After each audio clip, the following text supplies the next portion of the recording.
Você consegue me ver aqui, Rafa? Eu abrindo uma outra tela?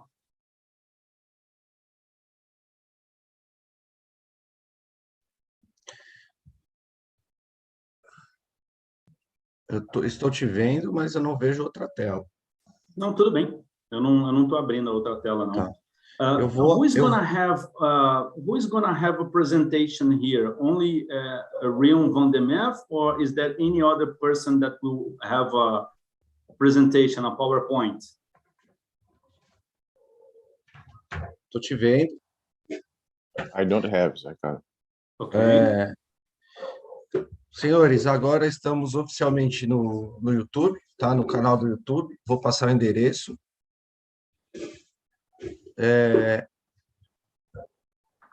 Já está gravando, Rafa?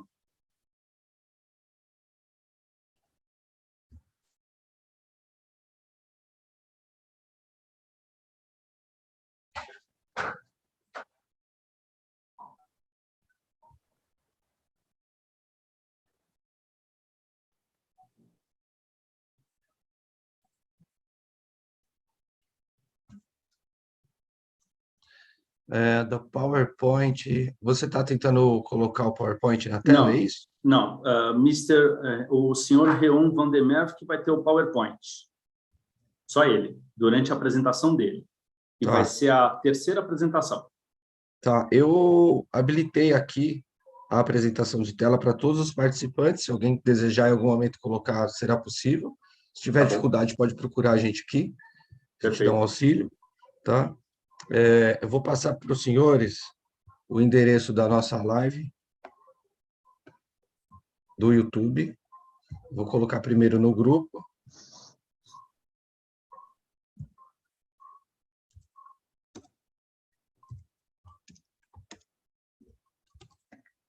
E eu vou colocar no nosso chat aqui.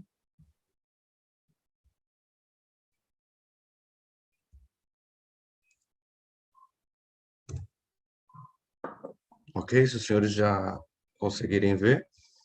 Eu vou tirar minha imagem da tela. E agora, 9h05, Ricardo, se você se sentir à vontade, pode dar início aos trabalhos, tá? Podemos começar, Rafa. Muito obrigado. Boa sorte aos senhores, tá? Valeu, gente. Obrigado.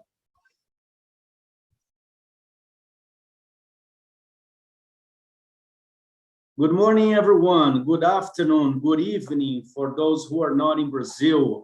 We are really excited to open the fifth the BRICS Summit, the fifth BRICS Conference of Universidade de São Paulo, the São Paulo University.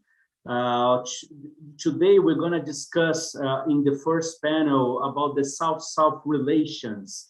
The fifth BRICS Conference of USP will have the theme of cooperation and consensus in the rearrangement of global relations. So here we have with us today the Minister of the People's Republic of China in Brasília, Brazil, Minister Hongjun.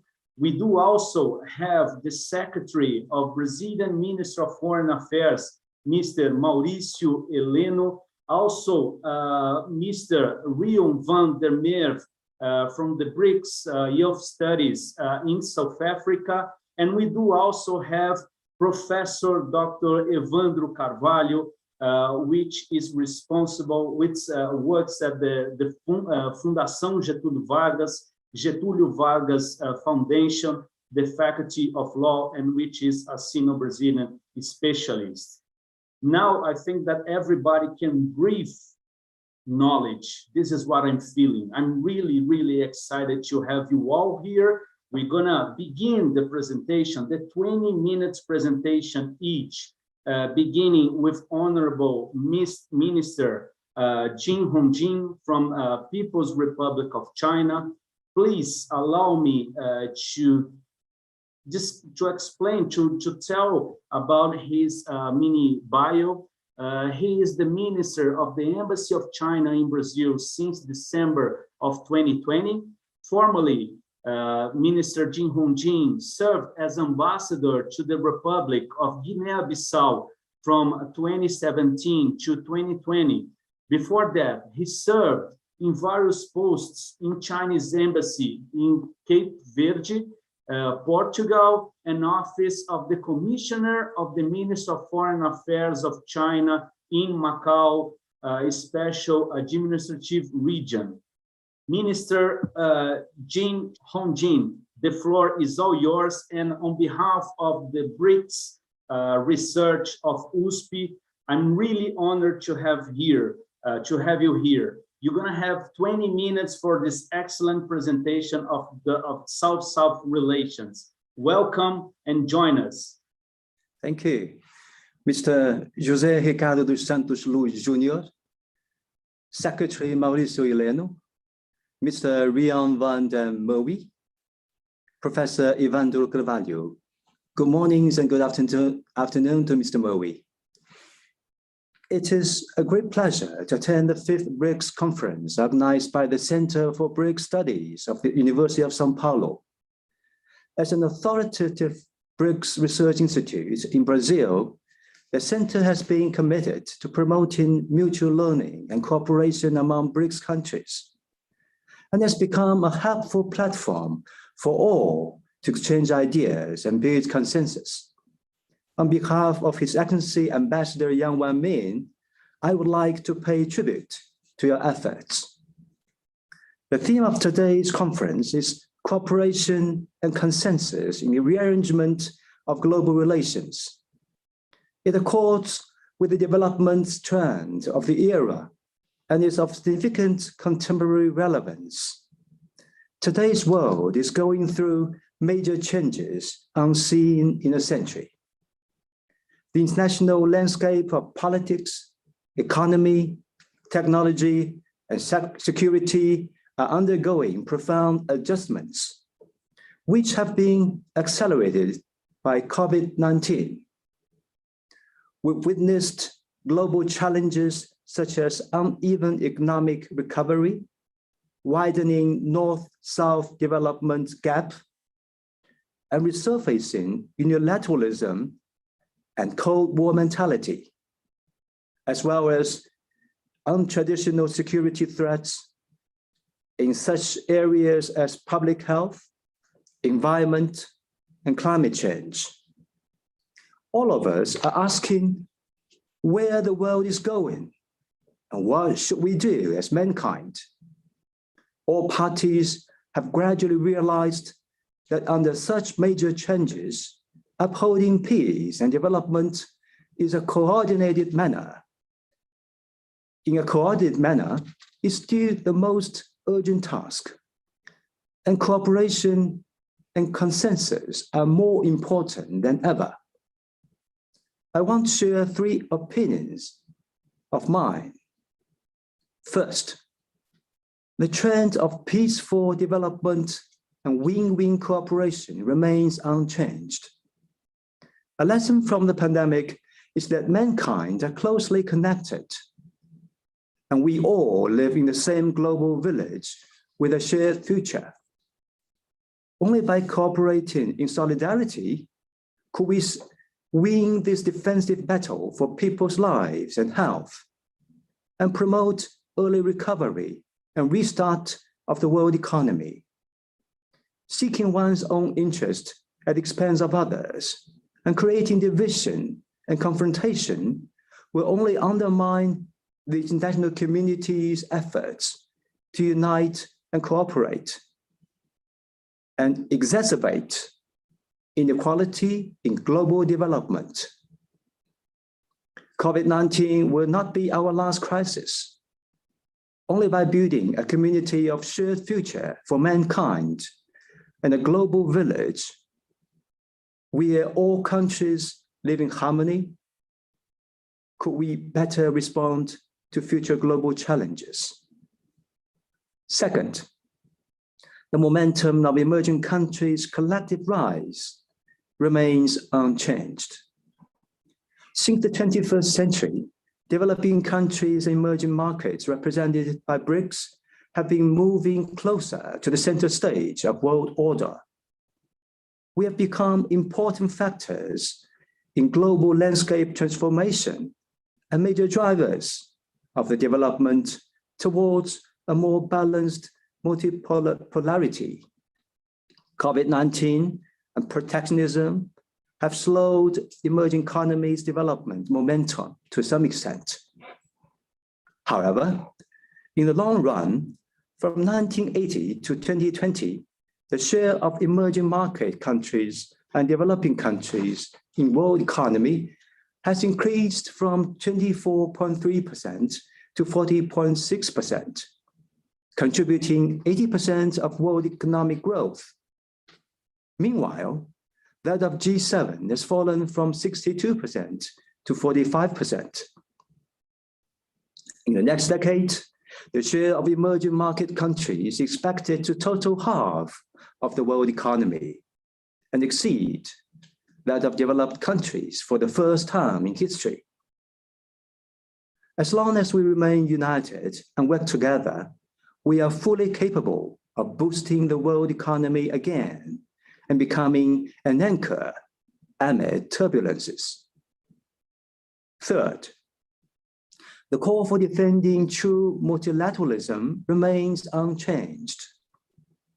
Multilateralism is the cornerstone of democratic international relations. On many occasions, President Xi Jinping has vowed to support equality among all countries, big or small, strong or weak, rich or poor. International issues should be decided through extensive consultation. The governance system should be built through joint contribution, and development benefits should be shared by all parties. Only by defending the UN-centered international system and the international order based on international law, by resolutely opposing hegemony and power politics, where might is right, a winner takes all, and by replacing conflict with dialogue, coercion with consultation, and zero-sum with win-win, could we safeguard peace, development, equity, justice, democracy, and freedom, which are the common values of humanity, and advanced a more equitable international order. Ladies and gentlemen, under the influence of unprecedented global changes and once-in-a-century pandemic, developing countries are facing more severe challenges in fighting the epidemic, promoting economic growth, and protecting people's livelihood. Further strengthening South-South cooperation is beneficial, not only for developing countries to seek strength through unity, but also for promoting global recovery. As the largest developing country, China has always been a supporter, participant, and a contributor to South-South cooperation. Both the Belt and Road Initiative proposed by President Xi Jinping 8 years ago and the Global Development Initiative proposed recently at the UN General Assembly uphold the spirit of partnership featuring openness and inclusiveness. Both aim to provide the international community, including developing countries, with public goods to resolve difficulties and create opportunities in development. Representing about 30% of the territory, 42% of population, and 1/5 of the world economy, BRICS countries are the most influential emerging powers and a force to be reckoned with the international arena. This year marks the 20th anniversary of the inception of the BRICS concept and the 15th anniversary of the BRICS cooperation mechanism.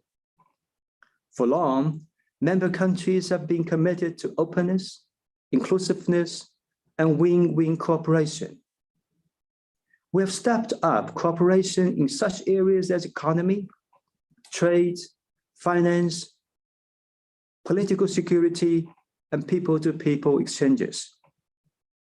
We've established important mechanisms such as New Development Bank, Contingent Reserve Arrangement, the Brics Partnership on New Industrial Revolution, and Brics Plus. These have become important platforms for cooperation among emerging markets and developing countries, and has given a strong impetus to South-South cooperation and world development. During the pandemic, BRICS countries have maintained the momentum of cooperation and sent out a collective voice of BRICS countries to strengthen public health and vaccine cooperation, promote global economic recovery, implement the 2030 Agenda for Sustainable Development, and defend equity and justice. Brazil, the largest developing country in the Western Hemisphere and a major power of Latin America, is a promoter and beneficiary of BRICS cooperation. South Africa, the only African members of BRICS, is actively bridging BRICS and African countries. Next year, China will take over the BRICS chairmanship and host a series of events, including the 14th BRICS Summit. China is looking forward to working with fellow members to steer BRICS cooperation along the direction of high-quality development through the following efforts. First, China is willing to further strengthen vaccine cooperation with BRICS countries and make active contribution to promoting the equitable distribution of vaccine and global cooperation against COVID-19. To date, China has provided more than 1.2 billion doses of finished and bulk vaccine to over 100 countries and international organizations. By the end of this year, China will strive to provide a total of 2 billion doses and will donate an additional 100 million doses of vaccine to fellow developing countries, on top of the $100 million donation to COVAX. Meanwhile, China will facilitate an early launch of BRICS Vaccine R&D Center in virtual format to develop more tools against the virus. Second, China is willing to deepen economic cooperation with other members and implement the strategy for BRICS Economic Partnership 2025 by expanding cooperation in such areas as trade and investment, technology and innovation, and green and low carbon development. China has proposed to host a BRICS high-level meeting on climate change and the BRICS Forum on Big Data for Sustainable Development. The BRICS Partnership on New Industrial Revolution Innovation Center has already launched in Xiamen. Next year, the center plans to hold a forum on the development of industrial internet and digital manufacturing, among other activities. We look forward to active participation of government departments and business communities of BRICS countries.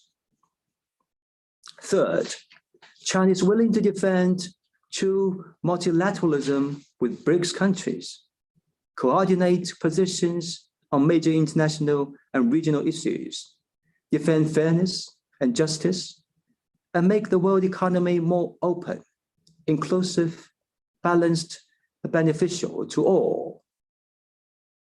Fourth and finally, China is willing to enhance people-to-people exchanges with BRIC countries. Against the backdrops of the pandemic, we will explore new forms of cooperation, make good use of the digital tools and platforms, continuously enrich cooperation among member countries in people-to-people exchanges, and lay a solid foundation of popular support for BRICS cooperation. Distinguished guests, ladies and gentlemen, dear friends, China and Brazil are comprehensive strategic partners. Since establishing diplomatic relations 47 years ago, the two countries have been steadily developing our relationship, exploring new areas of cooperation, and keeping good coordination in multilateral institutions such as BRICS, G20, and the United Nations. After the outbreak of the pandemic, China was the first country to start vaccine cooperation with Brazil, and our partnership has been essential in Brazil's management of the coronavirus crisis. Looking into the post-pandemic world, China, Brazil, and other BRICS countries will continue to have broad common interests and bright prospects of cooperation. China is looking forward to working with member countries to add fresh vitality to BRICS cooperation, broaden South-South cooperation, promote a more equitable international order, and deliver benefits to peoples of BRICS countries and around the world. I wish this conference a complete success. Thank you.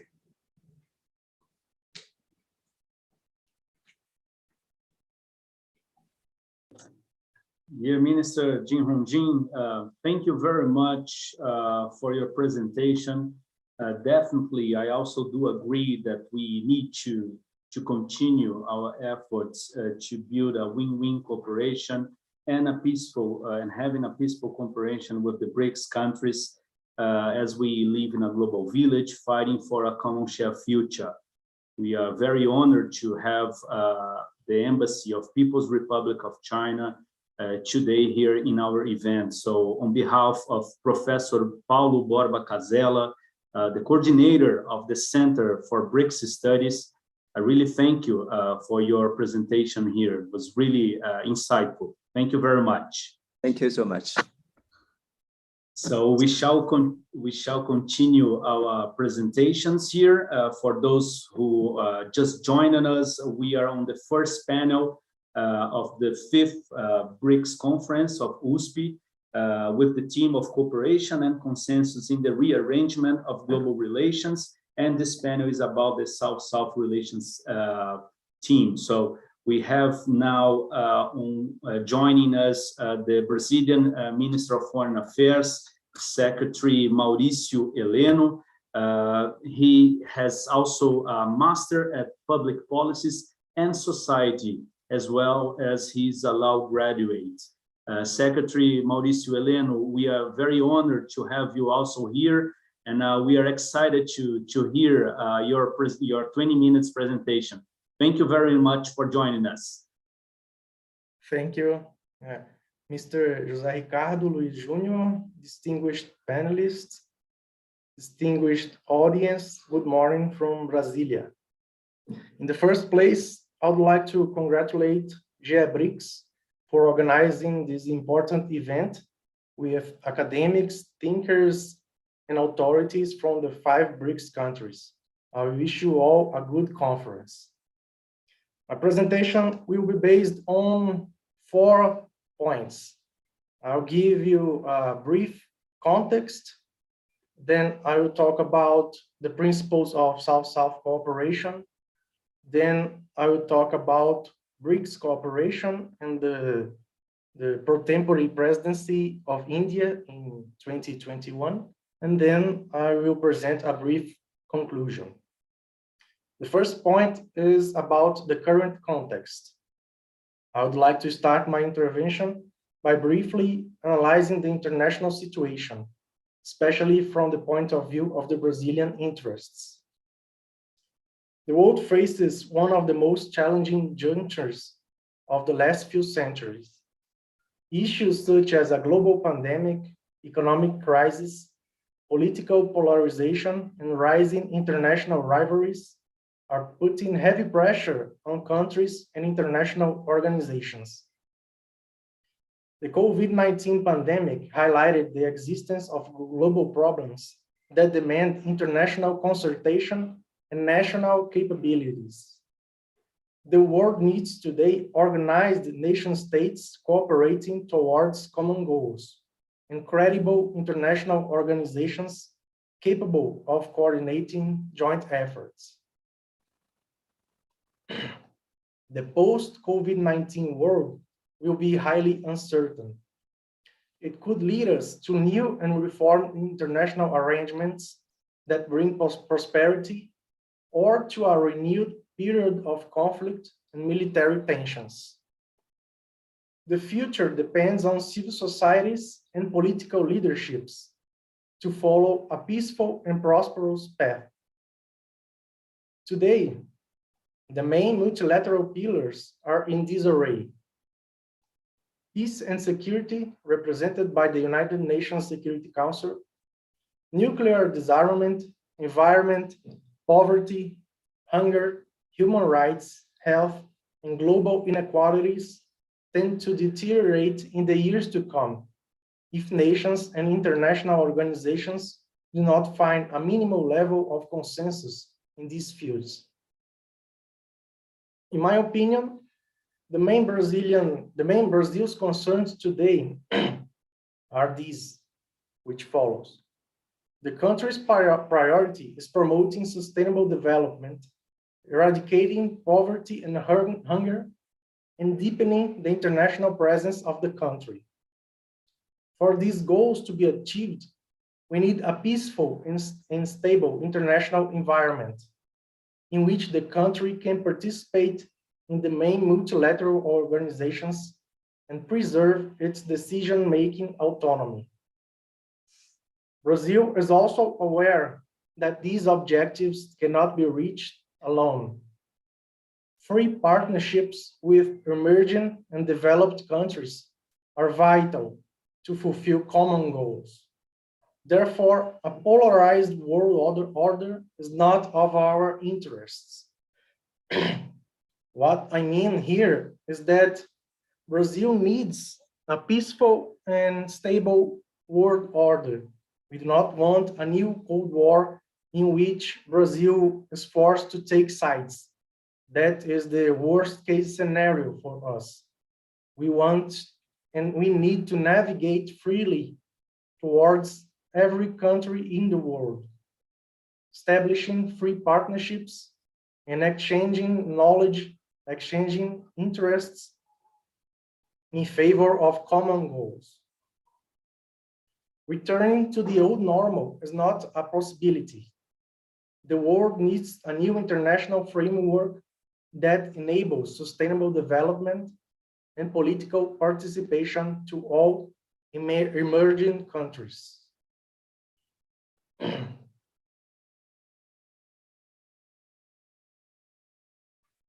Now I'm going to the second point, South-South cooperation and Brics cooperation. I would like to present my view on these topics. For me, South-South cooperation is a model of cooperation based on the following principles. First, it's human-centered. Its focus is on the improvement of life of populations, not the interest of bureaucracies or organizations. The idea here is South-South cooperation must change people's lives for the better. It's not propaganda, it's not for advertisement of governments or international organizations. It must be meaningful, it must change people's lives. Second, it's based on a long-term view. It is focused on changing deeply rooted problems, which demands constant and targeted actions. If the idea is change people's lives for the better, South-South cooperation must have a long-term view, long-term projects, not short-sighted initiatives with the aim of winning elections or make propaganda. It must be serious and focused on real problems. Third, it's horizontal and free of political conditionalities. It's based on consensus. So one country does not demand the approval of institutional arrangements or laws, specific laws, in order to provide cooperation. South-South cooperation is based, therefore, on horizontality, in which a country cannot impose conditions on other countries in order to provide help, in order to exchange knowledge and provide cooperation. Fourth, it's a win-win-win model of cooperation. Yes, I mentioned win 3 times, and I will explain why. It is based on mutual gains for all the parties involved. So it's a win-win cooperation because both parties win in this model of cooperation based on the exchange of knowledge. But the third win here is, it's because this model of cooperation in some cases generates positive spillovers that benefits other countries and the entire international community. In the case of BRICS, for example, when we demand the reform of international organizations, or when we declare that immunization is a global public good, we are striving for a global benefit for the entire international community. We are not benefiting only the BRICS members, but we are generating positive spillovers that can affect the entire international community. The New Development Bank is also a good example. When the bank expanded its membership towards new members, we are generating positive spillovers to other countries aside from BRICS. Fifth, respect for sovereignty. South-South cooperation respects the plurality of institutions, cultures, laws, and forms of governments, united by common principles of respect for the international law. And BRICS is a very good example of that, because it's based on 5 countries with very different institutions and political cultures and models of representation, which do not hinder cooperation. Actually, we benefit from this plurality. It's a form of exchanging knowledge and learning from each other. So respecting each other's sovereignty is our main strength here. With these principles in mind, we believe that South-South cooperation can set the model for future cooperation frameworks by aiming at creating public goods for the entire international community. The future will face new epidemics, environmental, economic, and social crises. So all the voices should be heard equally, especially those from the developing world. As Minister said, we will face new pandemics. We will face new challenges, and we have to decide what to do. We will militarize international relations. We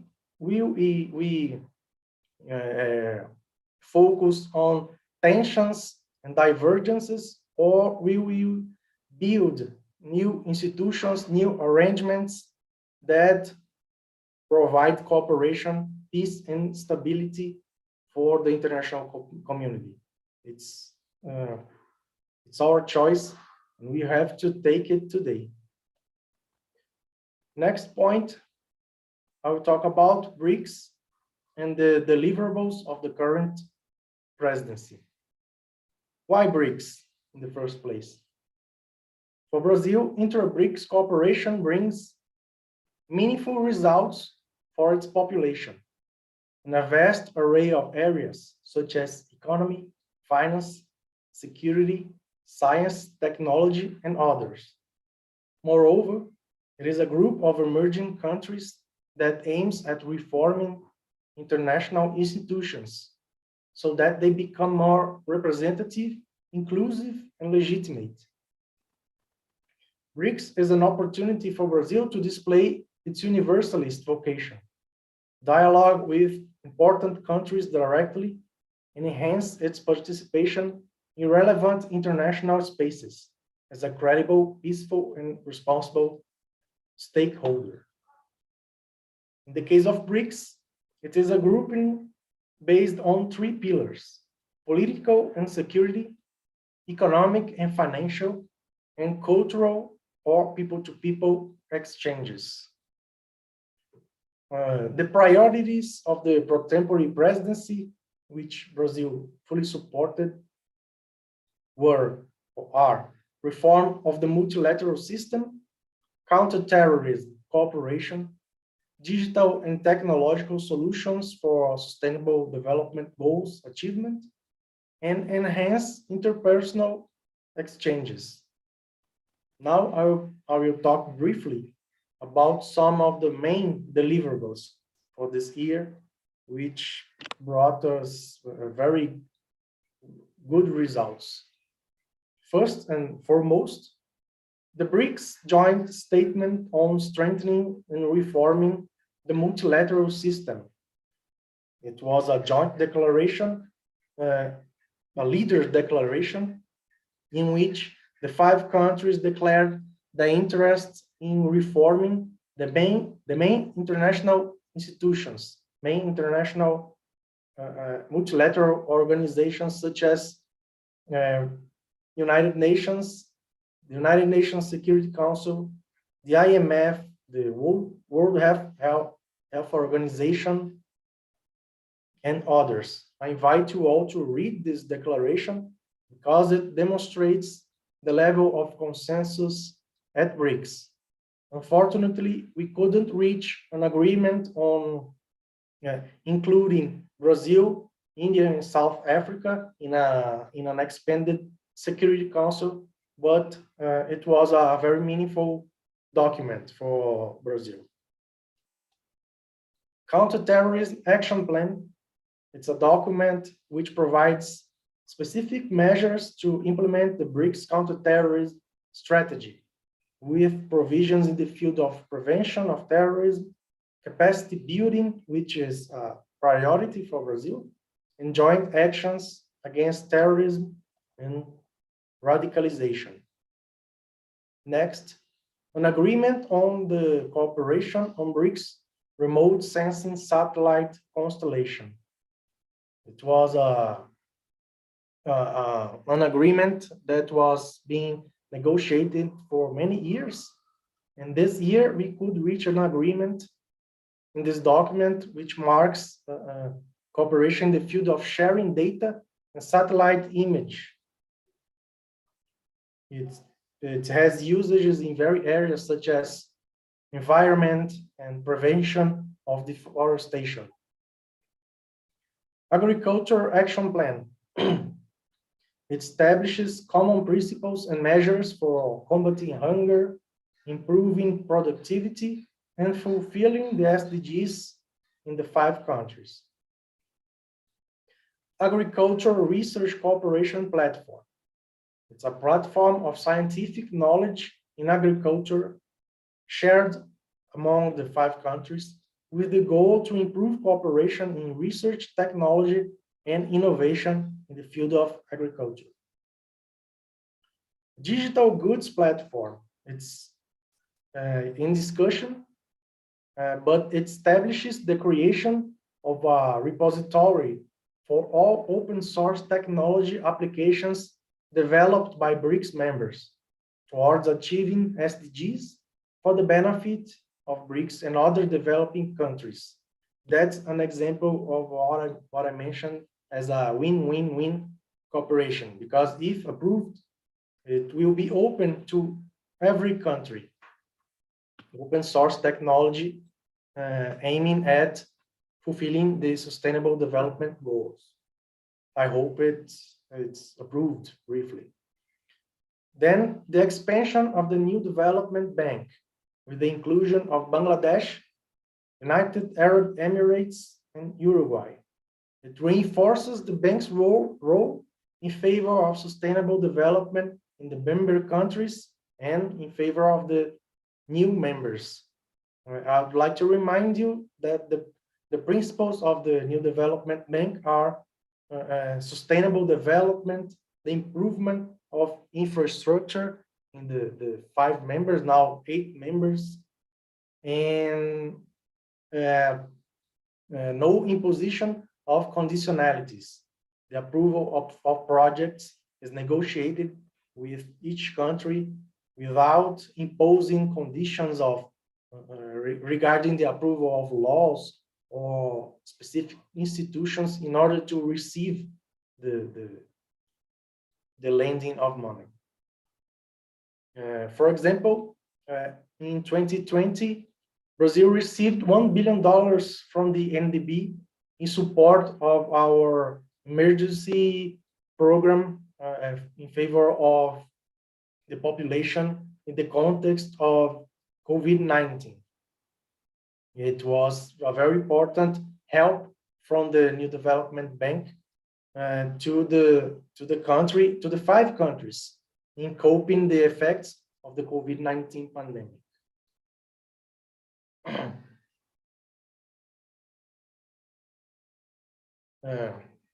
I would also like to stress the activities of the BRICS Business Council and the BRICS Women's Business Alliance as the 3rd pillar, people-to-people inter-cooperation. Both initiatives promote the integration of the business communities of the 5 countries.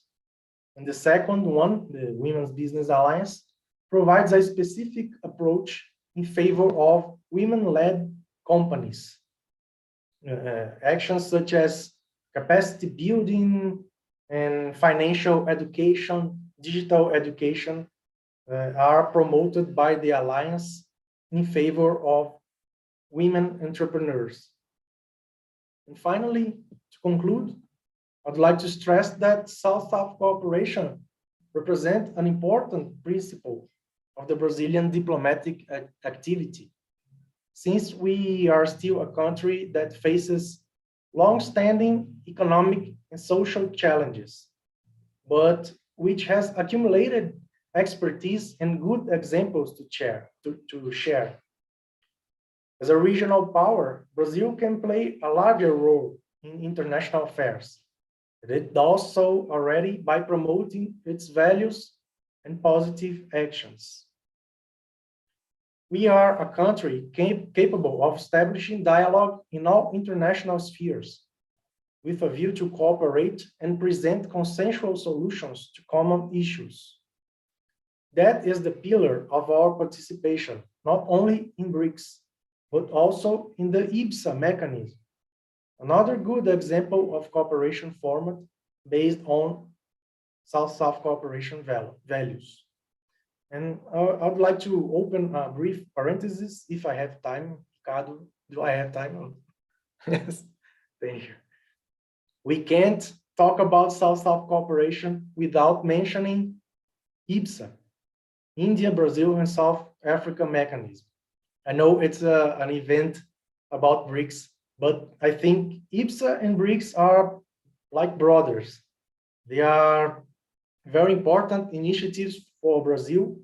IBSA is a good example of soft power projection for Brazil because it's based on the cooperation among 3 multi-ethnic, multi-racial, plural democracies of the global South. With a very promising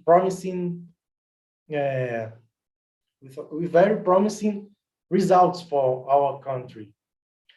I would like to mention, for example, the IBSA fund, which is a very modest fund, but with very meaningful results in countries like the Palestine, Mali, Haiti, and many others in Latin America, Africa, and Asia.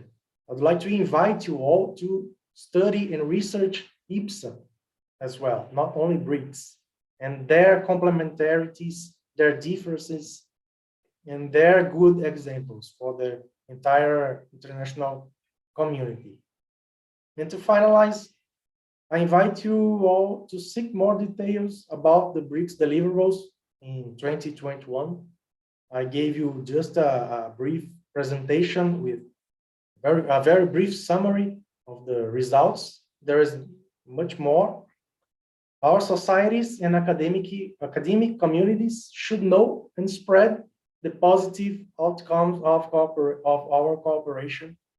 Next year, we will have the Chinese pro-tempore presidency, and we have very good expectations on that. Thank you.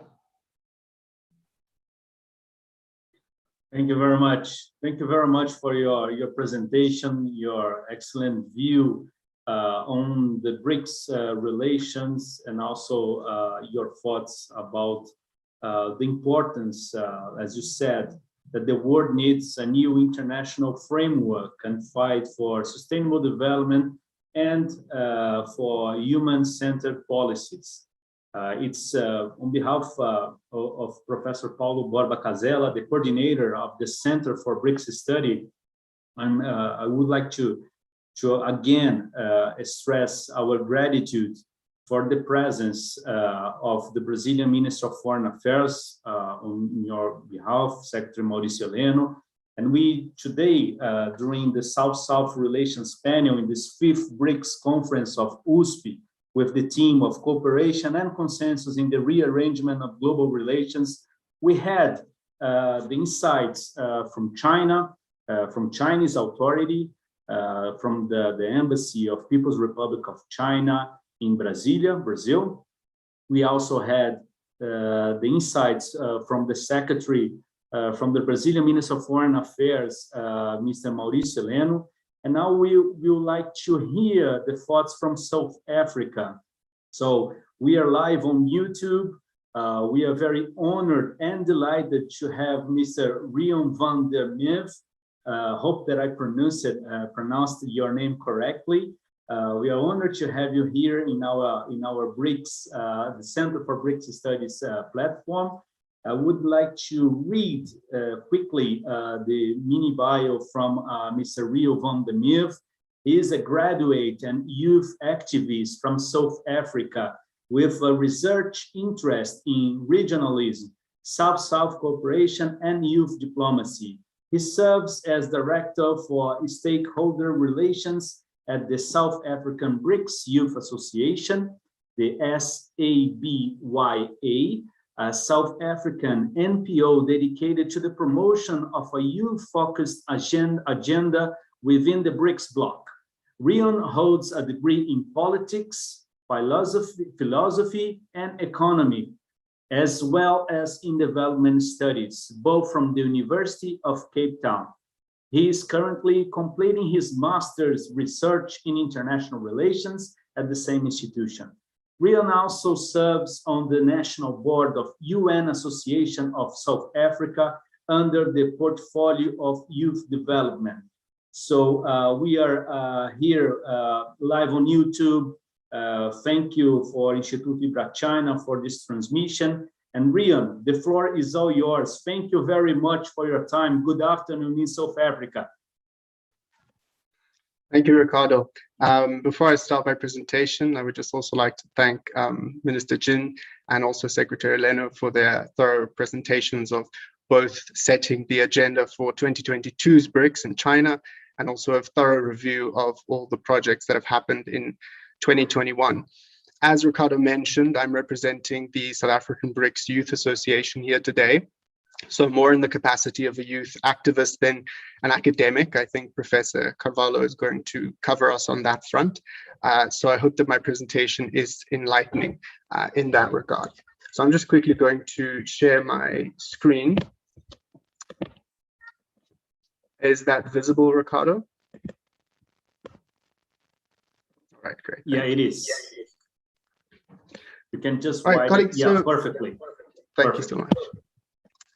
So the topic that we as the South African Brics Youth Association wanted to bring to this forum is specifically prioritizing the BRICS youth agenda as a cornerstone for South-South cooperation. As a youth-focused development organization, this is obviously very important for us, not only in South Africa, but across the board. Many of my other colleagues have also been invited to participate in panels for the conference for the next few days, and we're very grateful to GBRICS for inviting us and for partnering with us for this initiative. So prioritizing the BRICS youth agenda as a cornerstone for South-South cooperation. So the thesis of this presentation, just to give some context, is that to be young in the global South is a social phenomena that offers potential for new forms of South-South leadership in multilateralism.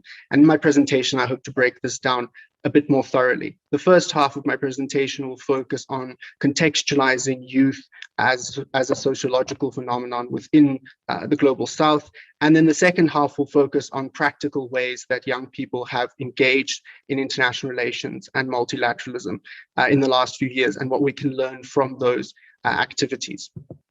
So the first point that I would like to highlight is that when we count the youth, when we look at how many young people there are around the world, the United Nations tells us that there are currently 1.2 billion young people aged between the age of 15 and 24, accounting for 16% of the global population. But of course, many BRICS nations define youth as between the ages of 15 and 29. So that even that makes the bracket even wider, meaning that the population is closer to 1.8 billion. South Africa, of course, defines youth as from 15 to 35, following the African Union's definition. But for the sake of this presentation, I've used this as my parameter. So within BRICS, we have a population of over 700 million young people. So this is a significant demographic, and that contextualizes the importance of this specific presentation, the topic that we're going to address, in whether multilateralism and South-South cooperation is adequately including all of these young people in its various projects and activities. The three maps that I've highlighted here just in my preparation for this highlight firstly the globe as it was in 1980, the globe as it was in 2015, and the globe as it was in 2050. So looking at the 1980 globe, we can see that the majority of the countries in the world had a large portion of their population, up to a third of the population, being between the ages of 10 and 24. So a significantly younger world than we have today. In 2015, the same data from the World Economic Forum shows that the Western countries, or so-called developed countries, increased in age. And so their population grew increasingly older, their birth rates declined. And so overall, youth consisted a much smaller portion of their population.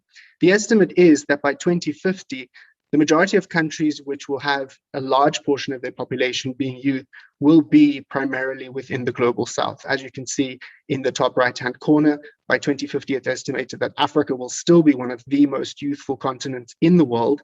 The youngest country with the youngest population being Niger, where the average population or the average age is 15 years old, which is significant, which is very young.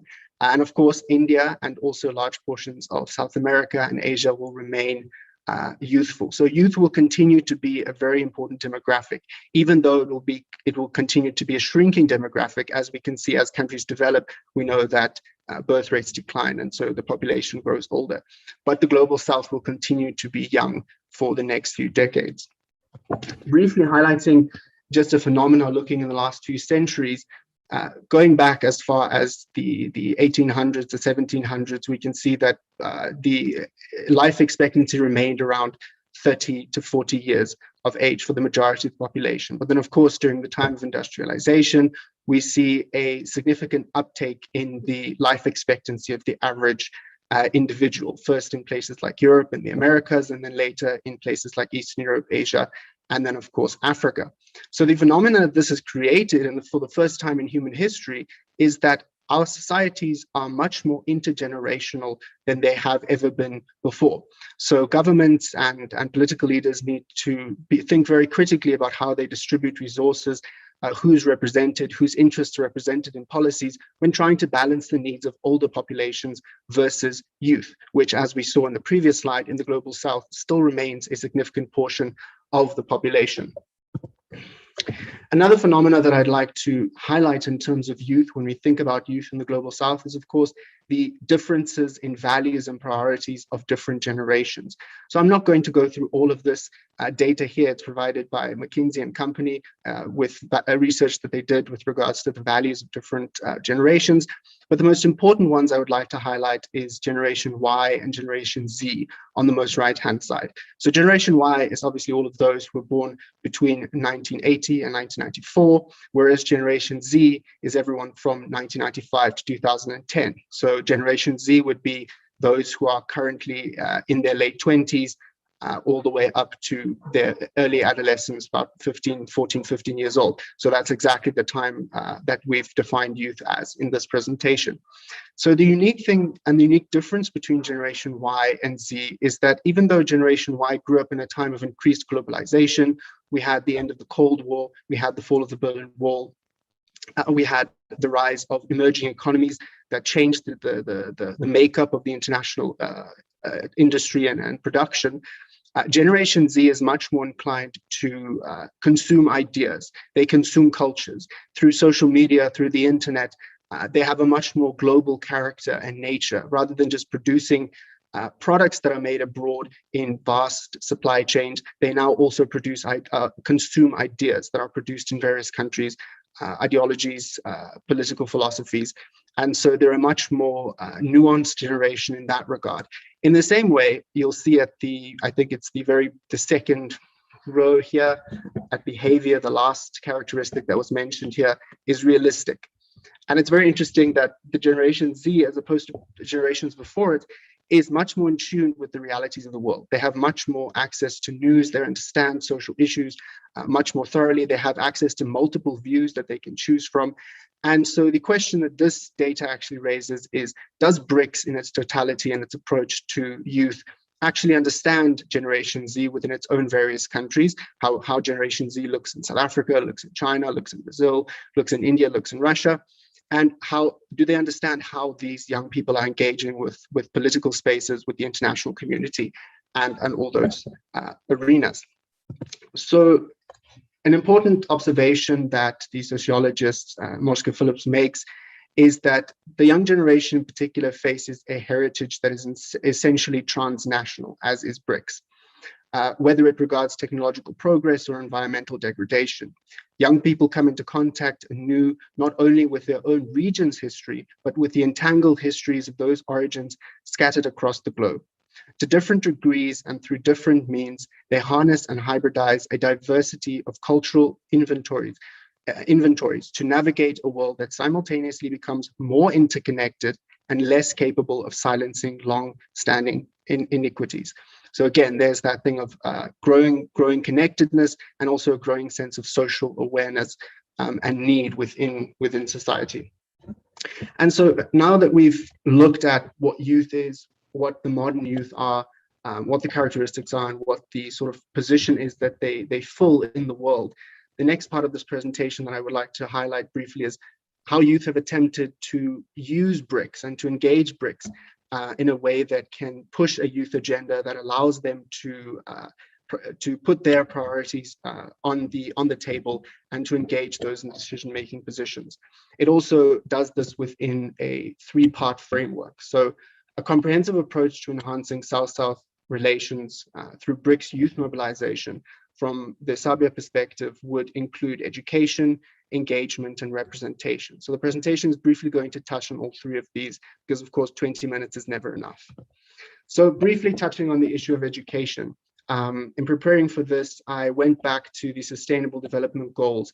And we all know that Sustainable Development Goal 4 touches on education, but most of the time it touches on the technical parts of education, how many youth are enrolled in schools, what's the quality of education, gender parity. But what we often forget is that the target 4.7 of SDG 4 relates to, and I'll quickly read it, that by 2030, ensure that all learners acquire the knowledge and skills needed to promote sustainable development, including, among others, through education for sustainable development and sustainable lifestyles, human rights, gender equality, promotion of a culture of peace and nonviolence, global citizenship, and appreciation of cultural diversity and of culture's contribution to sustainable development. And within this regard, we believe that education of this particular nature is very relevant to Brics for other reasons. It's highlighted in the UNESCO Global Education Monitoring Group report that more than any other target, target 4.7 touches on the social, humanistic, and moral purposes of education. It explicitly links education to other SDGs and captures the transformative aspirations of the new global development agenda. And where else would BRICS be positioned than in the new development agenda? So to touch on some of the practical things that have been happening within BRICS that have tried to aspire this kind of transformative education approach as a humanistic and social transformative force. One of them that I would like to highlight is, of course, the issue of BRICS schools. So at the moment, there are two prominent BRICS schools operating. So the one is in Fudan University in Shanghai. The other one is organized annually by the National Committee on BRICS Research in Moscow. The education component has various useful elements for BRICS. First of all, it educates a new generation in thinking critically about BRICS through engaging with experts and peers. It creates opportunities for people-to-people relations and strengthens cultural understanding and cooperation. It forms a coherent BRICS identity. Sabia itself, many of our members and many of our executive leaders who are youth actually benefit from these kind of education opportunities. And then, of course, the last one is to reinforce and form a collective multilateral values of the BRICS among youth, which Secretary Heleno outlined before, the principles of multilateralism under BRICS. So this helps to ingrain this as among youth. The question that I would in this regard like to leave the audience is, what do youth need to be equipped with to become global citizens with a Southern perspective? Moving then on to the second element is engagement. So obviously youth engagement in the international arena has been ongoing for many years. What I highlight here is that many of us would be familiar with the idea of Model United Nations, which is an activity that many youth engage in often. The first Model League of Nations was actually hosted in 1923 at Harvard University. And since then, there are currently about 1,500 Model UN simulations happening continuously. The UN is, of course, only one multilateral institution that can benefit from this kind of education approach and engaging with youth in this way. Since then, obviously, as I mentioned, youth have grown increasingly active in the international arena as non-state actors have grown more active. And they've also had a more real-world view of issues with the advent of the internet, leading to what can be called an international youth ecosystem of various activities that are continuously ongoing. This includes, as I highlight in point 3, model diplomacy, youth dialogues, advocacy campaigns, and research about youth. And so in this way, engagement should be both educative and solution-orientated when engaging with youth. What we should, however, avoid, which I highlight at the bottom, is what Jessica Taft, the Associate Professor of Latin American Studies at the University of California at Santa Cruz, highlights as wowing. So wowing is when, and I'll quickly read what she says, wowing refers to those responses to youth activism that effusively celebrate the fact that youth are acting, but without meaningfully engaging with the content of young people's political ideas and actions. Wowing is overly eager enthusiasm and is experienced by many young people as patronizing, similar to when an adult tells a child that their artwork is simply the best thing they've ever seen. And so as young people, we're not looking to be wowed within the BRICS community. What we're looking for is active engagement. So some of the ways that we ourselves have tried to create this, of course, and I've highlighted 3 here, is very recently, some of our colleagues in Russia hosted the first installment of this year's BRICS International Youth Camp, which some of the colleagues here might be familiar with. We as Sabia have also hosted roundtables where we consulted with leaders, young leaders from across BRICS. We've gathered their viewpoints. It was not a webinar style event where speakers come and give their viewpoints. It was an opportunity for young people to engage among their peers. And then, of course, coming up in December, there's the International Youth Brics Plus Forum, which, linking back to the topic of this discussion, is how BRICS and youth within BRICS are currently positioning themselves within the Global South phenomena. The question on engagement that I would like to highlight is how can youth views in BRICS be engaged more authentically? And this is obviously a question I pose to stakeholders, but also to the governments of BRICS in our attempt to help them to realize the value of engaging youth. Briefly, one of the research attempts that we had during one of our engagements was that we asked participants and youth leaders who were engaging in our roundtable and I'll quickly read the question. We asked them, which challenges and problems from the list below do you believe need to be a top priority in the post-pandemic strategy for BRICS?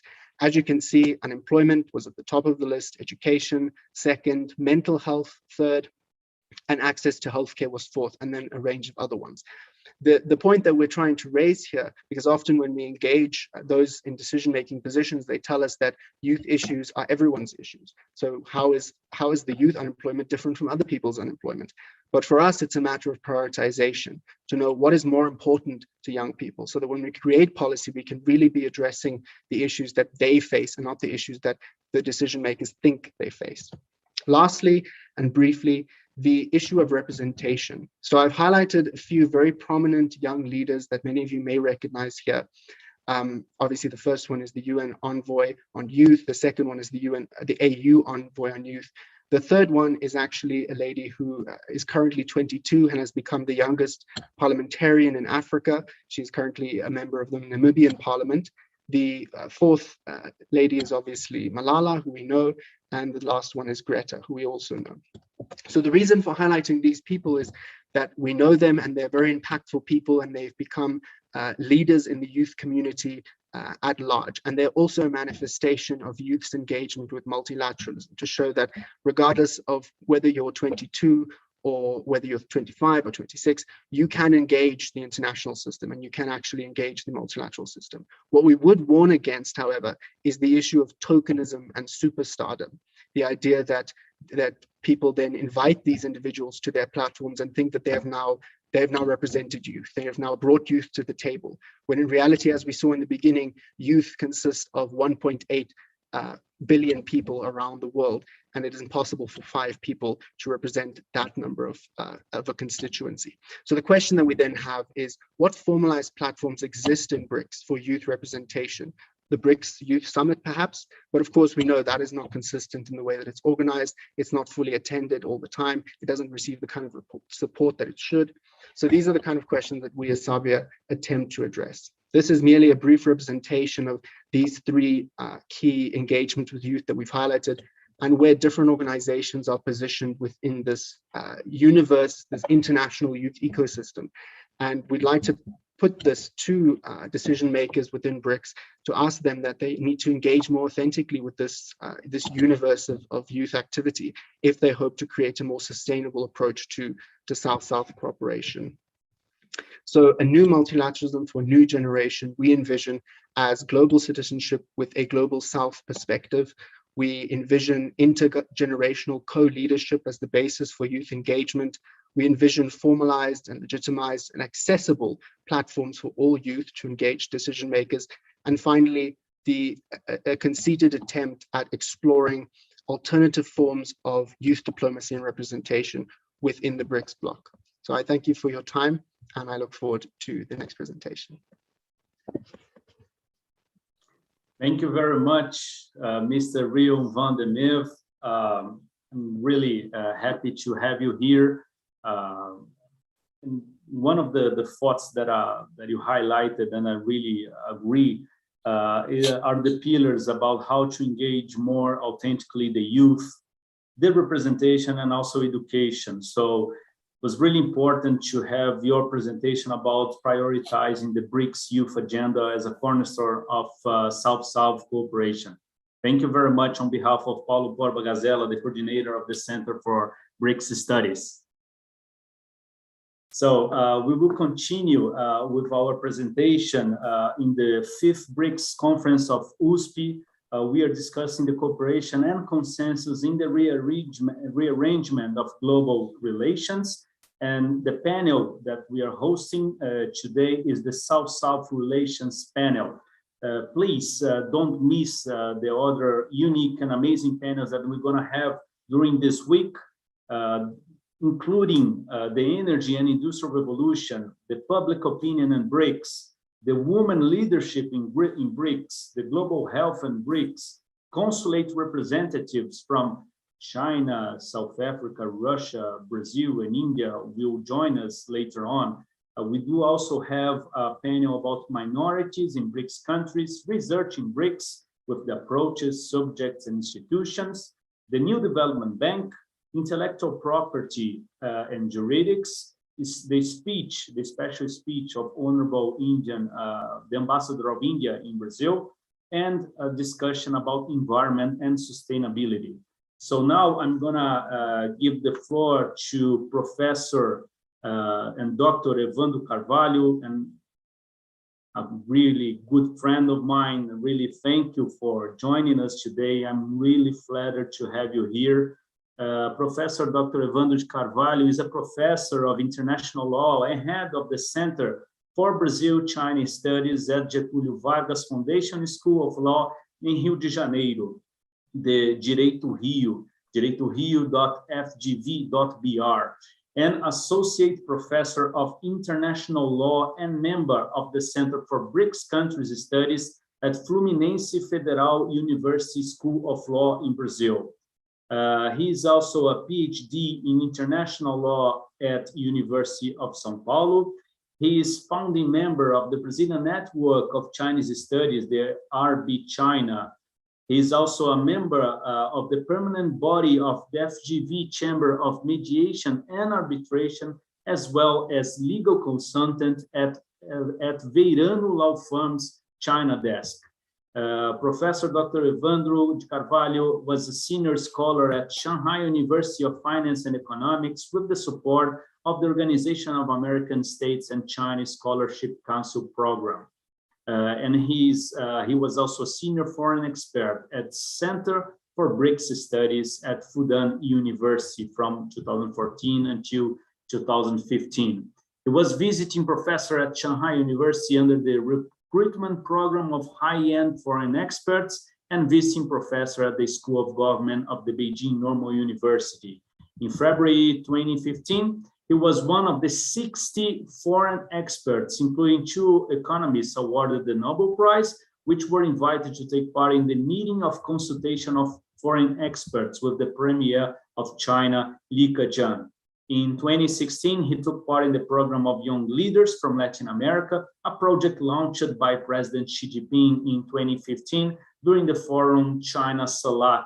And in 2018, he was selected to the visiting program for Young Sinologists led by the Chinese Ministry of Culture and Tourism and the Chinese Academy of Social Sciences, and organized by the China International Cultural Communication Center and Beijing Language and Culture University. In 2019, he was one of the 14 foreign experts selected by Xinhua to have his life story with China told in the documentary Light of Wisdom, Belt and Road, which was broadcasted by CCTV Prime Time.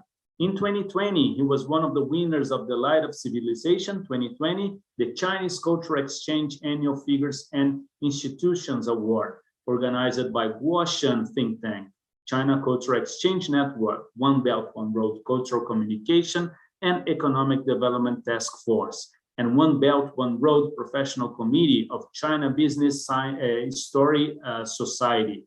He's the member of International Steering Committee of the Global Young Leaders Dialogue, initiated by the Center for China and Globalization and the Academy of Contemporary China and World Studies. Professor Dr. Evandro de Carvalho, welcome and join us. Welcome to join us. Really happy to have you here. Thank you very much, my friend. When you asked me to send you a brief CV, I just, sent to you a file that I have, and then I'm a little bit, I was a little bit worried because you read everything. So sorry for that.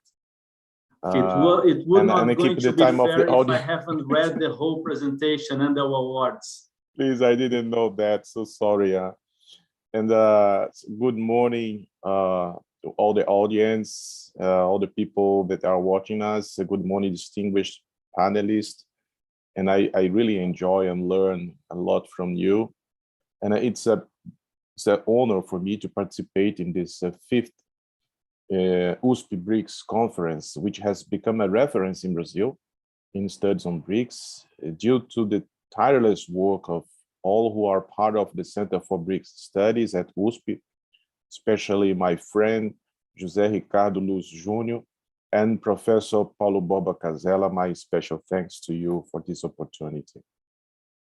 This session has as its theme South-South relations, as we know, and of course, I'd like to address this topic in the context of BRICS. I mean, how BRICS is giving its contribution to develop South-South cooperations, keeping its reformist spirit. BRICS is a platform for dialogue and cooperation that arises in the context of the, as we know, economic and financial crisis in 2008 that had the United States as its epicenter in this financial crisis.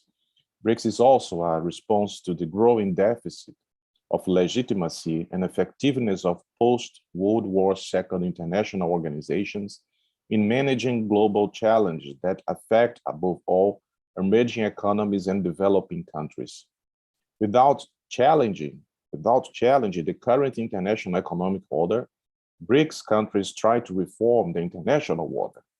They aim to expand their participation in global decision-making process through great engagement in promoting the reform of the international organizations such as the International Monetary Fund, the World Bank, and also the United Nations. The agenda advocating the reform of international institutions to increase the participation of BRICS countries in international decision-making processes in a manner compatible with the relevance of their economies has become the main driver of the BRICS. This objective was already made clear in the first joint declaration of the BRIC leaders in Ekaterinburg, 2009, emphasized the commitment to advancing the reform of international financial institutions to give a louder voice and representation to emerging and developing economies. At that time, they made factual claims to promote these reforms by declaring that the emerging and developing economies must have greater voice and representation in international financial institutions whose heads and executives should be appointed through an open, transparent, and merit-based selection process. The following declaration from the second summit held in Brasilia reinforces this position by explaining that the IMF and the World Bank urgently need to resolve their legitimacy deficits through a substantial shift in voting power in favor of emerging economies, markets, and developing countries. BRICS declarations will mention several times the central role of the G20 due to its representativeness and economic weight in the management of the global economy. Since the first summit in 2009, they highlight the central role played by the G20 summits in dealing with the financial crisis.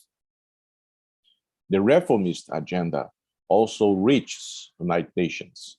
All 5 countries state the need for comprehensive reform of the United Nations to make it more efficient so that it can deal with the current global challenges more effectively. BRICS have highlighted in its actions in 2 big areas, if we can say this.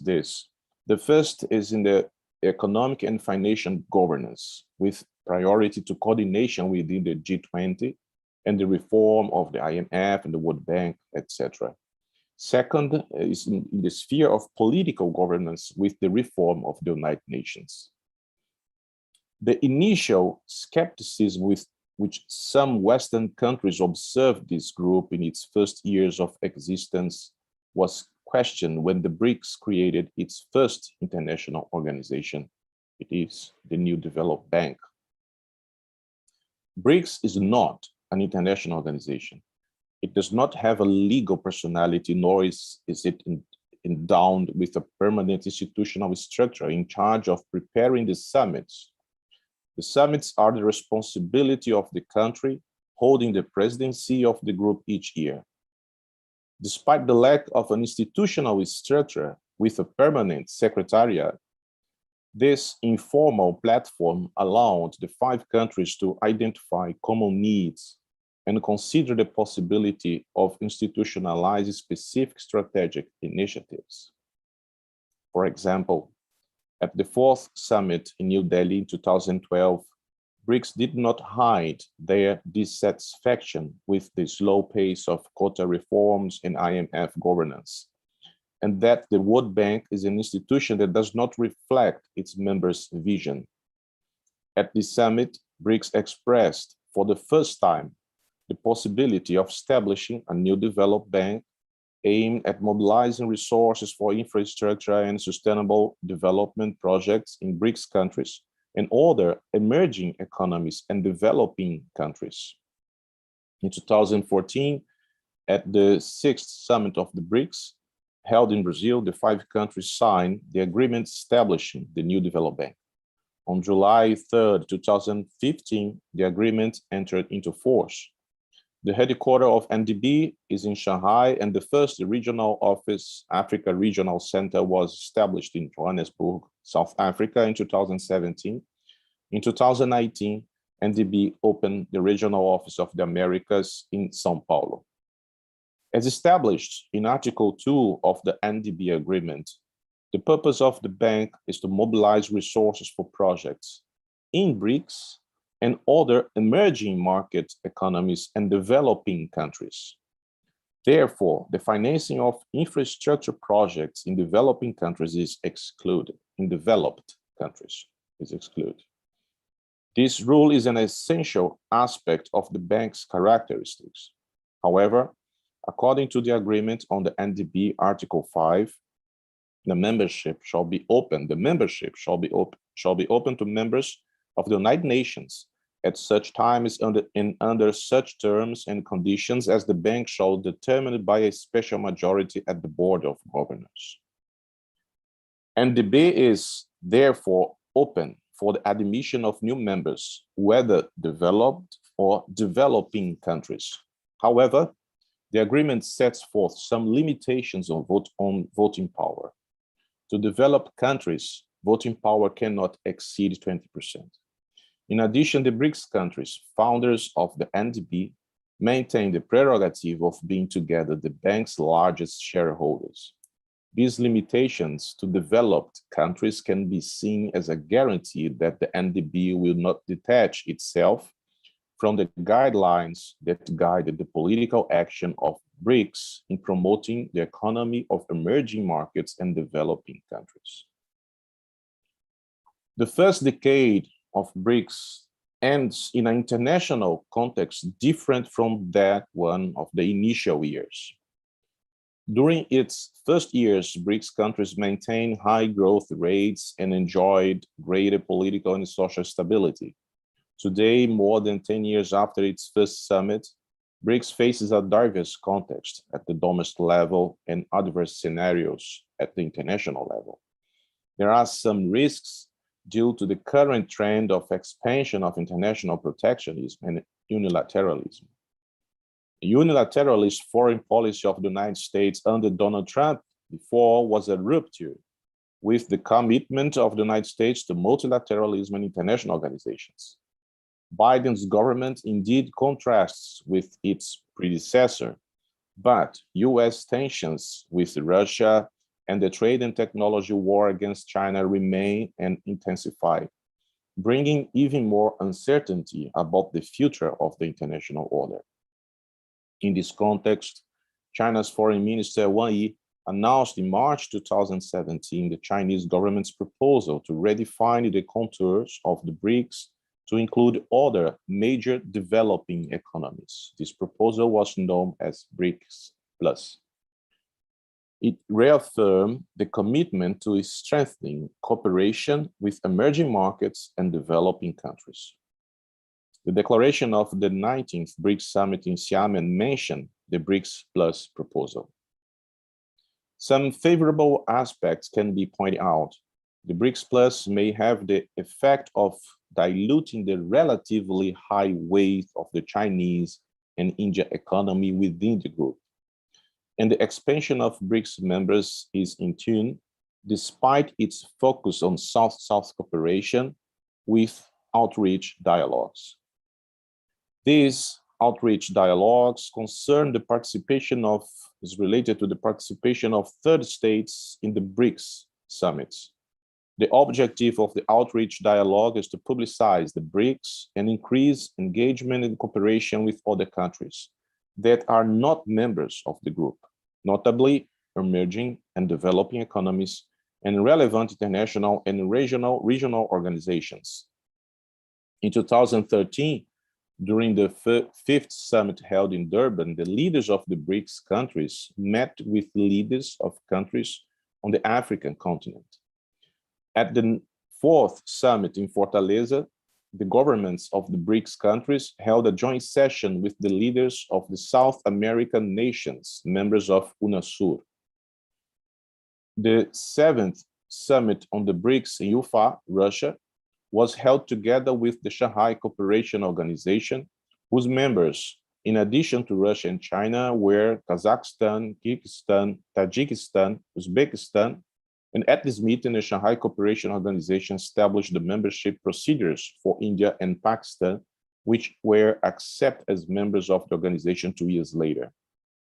At the eighth summit of the BRICS in Goa, India, the leaders of the 5 countries met with their counterparts from the Bay of Bengal Initiative for Multi-Sectoral Technical and Economic Cooperation, which involves, in addition to India, Bangladesh, Bhutan, Myanmar, Nepal, Sri Lanka, and Thailand. At the 9th summit in Xiamen, the Chinese government invited Egypt, Guinea, Mexico, Tajikistan, and Thailand, and so on. These outreach dialogues are led by the country hosting the summit. There are no indications that the other BRICS countries participate in choosing non-BRICS countries to invite. In other words, the outreach dialogues are still restricted to the priority interests of the country hosting the summit and not to the interests of the group of BRICS countries based on a joint assessment of this dialogue. Finally, it is legitimate to ask whether the Brics Plus and the outreach dialogues reinforce the agenda in defense of the reform of international institutions and the goals of the BRICS countries. Concerning Brics Plus, it is a question of assessing whether it would be a platform restricted to economic cooperation. And about the outreach dialogue, it is asking whether they have been limited to serving only the regional interests of the countries hosting the summit. BRICS tend to expand its members, NDB as well. In the case of NDB, it will have 3 new members. They are the United Arab Emirates, Uruguay, and Bangladesh. But there is a difference between BRICS and NDB on this matter. BRICS necessarily cover the political governance agenda, while NDB is restricted to the sphere of economic financial governments within limits established by its articles of agreement. BRICS Plus is open for the membership of countries that fall under the scope of the South-South cooperation. At the same time, NDB is also open for the membership of developed countries, but these developed countries join the bank with a different status vis-a-vis the founding members concerning voting power. BRICS is in process of transformation. When post-World War II international organizations suffer from institutional paralysis and a growing lack of legitimacy, proposals to expand dialogue and promote cooperation such as the BRICS are welcome as they collaborate to build an international order more inclusive. But there are challenges within BRICS itself to be faced, such as intra-BRICS trade, where China still has a significant preponderance in bilateral trade with each of the BRICS countries. Cooperation in the health sector is another area where BRICS countries could do better to face the pandemic, for example. And above all, the emphasis is on initiatives to promote economic development, especially those dedicated to fighting against extreme poverty, where China has had significant success, and achieving the targets established at the 2030 Agenda for Sustainable Development. There are so many opportunities given the possibilities created by new technologies and new infrastructure. In this regard, the various fora that happened during the months before the summit itself are very welcome. In the second decade of the existence of BRICS, domestic and international challenges are even more significant.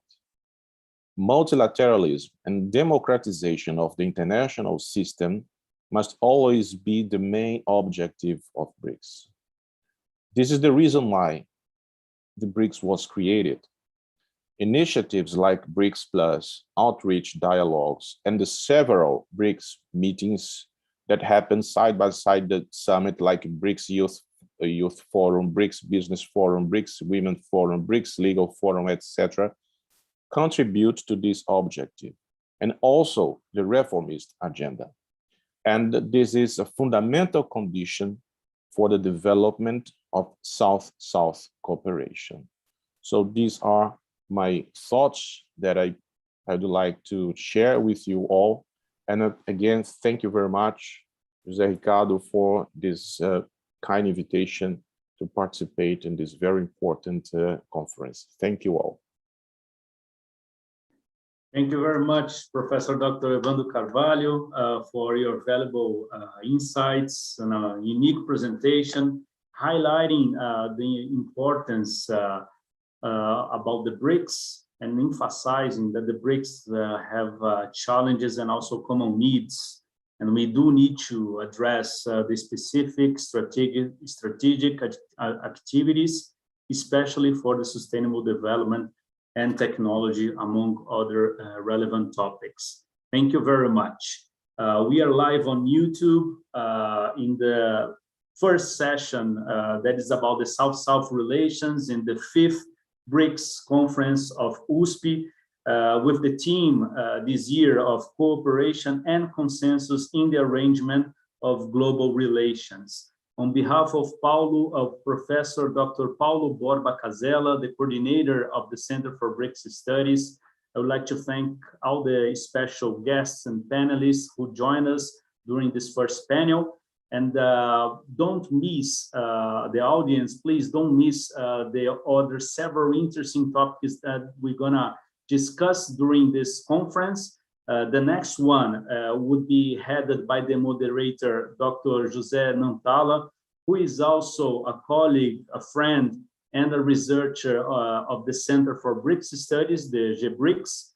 And the next panel will be about energy and industrial revolution, the current state of affairs related to energy issues and advancements in industrial revolution. So for those who would like to address some questions, please, you may feel free to leave it in the YouTube comments, and we're gonna later on provide proper reply and feedback for you. Thank you all for joining us in this first panel about South-South relations. Just wait for a few minutes, in a couple of minutes, we're gonna start the second panel. Thanks a lot for everyone in China, in India, in Russia, in Brazil, and I declare very happy and honored the end of the first session. Bye-bye.